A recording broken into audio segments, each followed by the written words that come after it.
Many people who practice intermittent fasting, and I should say I practice a sort of pseudo-intermittent fasting. I generally eat my meals between the hours of 11 a.m. and 8 p.m., although sometimes there's some wiggle around that. Occasionally I have an early breakfast. I'm not super rigid about it.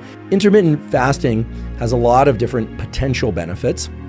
For some people, it's a convenient way to restrict their calories. For other people, it's a convenient way to avoid eating. That is, it's easier to not eat than to eat a small portion, so they opt for intermittent fasting. But one of the things that you hear very often is that some people like being fasted because they like the clarity of mind that it provides. Here's the situation. Neurons, unless you're in a ketogenic diet, really thrive on glucose. They love glucose.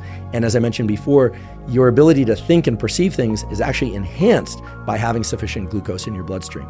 So why would it be that some people experience a heightened state of mental clarity when they are fasted? I've certainly experienced that before. Well, I should say that provided you're well hydrated enough and you have enough electrolytes in your system, what tends to happen is that when you ingest food, there's a shift in your nervous system towards so-called parasympathetic mode. That is, the more relaxed, you probably heard it as rest and digest, although it does other things, a more relaxed mode that can indeed make us very sleepy. If we have too many carbohydrates, it actually can make us quite sleepy.